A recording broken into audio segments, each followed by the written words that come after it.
uncontrollably 91 meters to the bottom of a blue hole in 3 minutes. This diving instructor found himself in one of the world's most well-known diving accidents, which started as a thrilling dive turned into a horrifying nightmare. A camera mounted on the young diver recorded his final moments. On April 28th, in the year 2000, during a vacation in Dahab, Egypt, the 22-year-old Russian diving instructor Yuri Lipski wanted to do a technical dive to the bottom of a deep blue sinkhole. He asked around for an experienced technical diver to accompany him, but they all refused, telling him that it was too dangerous since he was only staying there for 2 days, and the preparations for such a dive would take weeks and special equipment. But Yuri was determined.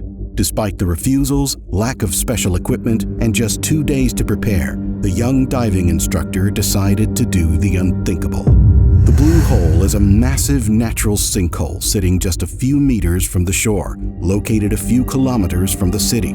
Its underwater structure reaches depths as far as 130 meters, more than 400 feet, with the bottom sloping at an angle, gradually leading to the edge of a cliff, before plunging steeply to the depths of over 1,000 meters or 3,300 feet. Often referred to as the Diver's Cemetery, the approximately 100-meter-deep submarine sinkhole is reputed to have the most diver fatalities in the world, with estimates ranging between 130 and 200 fatalities in the last decade, making it one of the most dangerous diving locations on the planet.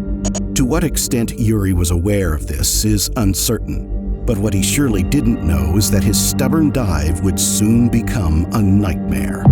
With his diving gear equipped, Yuri entered the water at around 5 p.m. To document his journey, he wore a video camera strapped around his head to show the dive from his own perspective. Several other divers were present, as seen in the footage. What the camera doesn't show is that, according to witnesses, Yuri was not wearing an extra diving cylinder.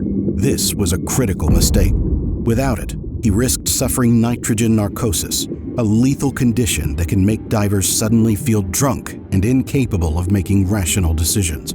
As Yuri descended, he slowly started moving away from the group, and the number of people around him decreased.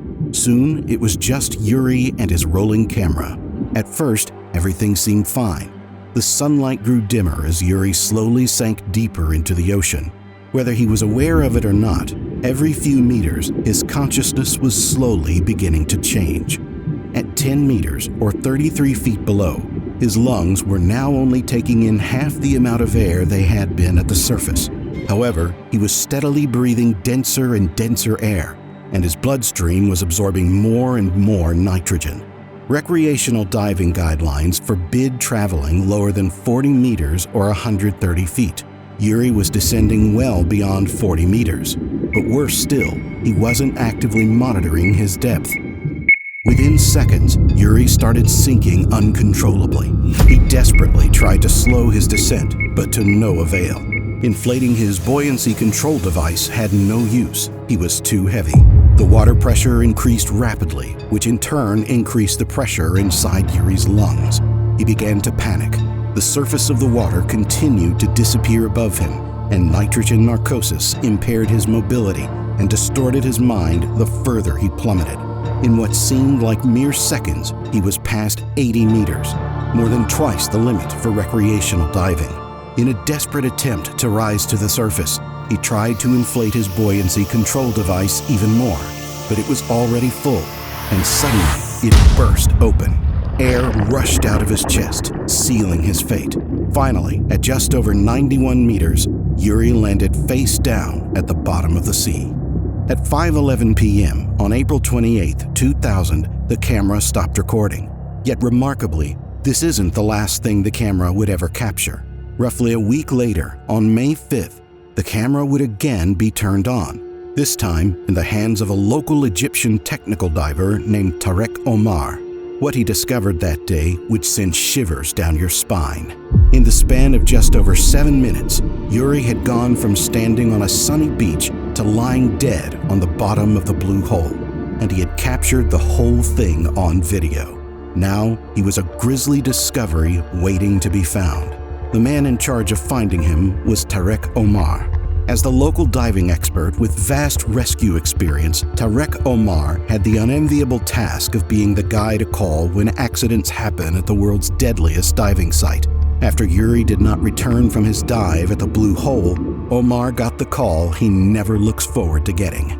Omar treats every emergency like a rescue mission, but sadly, all too often they end up being about simply recovering the body. The case of Yuri Lipski was no different. First, Omar had to enter the Blue Hole and examine the situation. The site is so big that this took an entire day. Omar says he eventually found Yuri lying face down on the ocean floor, motionless. There was nothing Omar could do. Yuri had clearly been dead since well before anyone knew he was missing.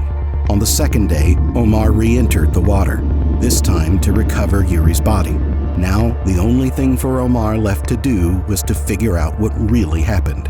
He noticed several things about the state Yuri was in. One was that, according to Omar, Yuri had about 12 kilograms of lead on his belt, which, combined with his other equipment, suggested Yuri was carrying too much weight for such a dangerous dive. Omar also noticed Yuri's ruptured buoyancy compensator, as well as the fact that he apparently entered the water with only 12 liters of compressed air. But that's not all. In addition, Omar spotted Yuri's camera. Initially, he assumed it was broken because that particular type of camera is only supposed to work at a maximum depth of 75 meters. But considering it part of the evidence to collect, he brought it up to the surface along with Yuri's equipment and his lifeless body.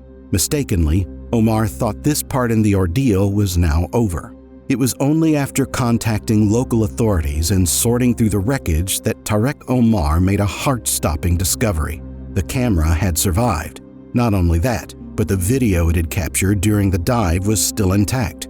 Omar likely became the first person to view what is now one of the most viewed diving videos ever recorded.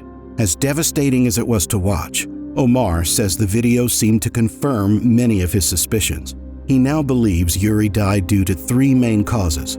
1. His gear made him too heavy.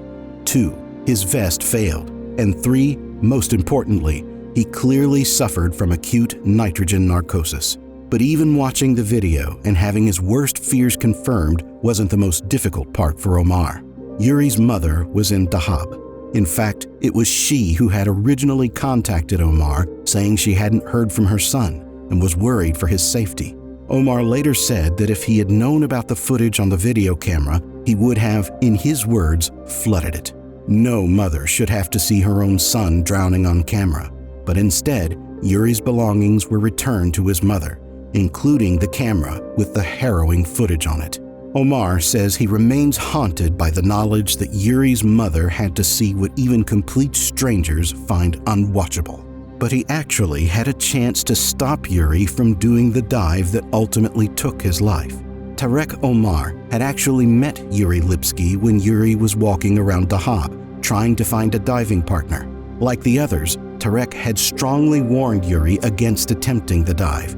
He knew from experience that something like this was all too likely to happen. But tragically, like all the rest, Yuri ignored his warnings.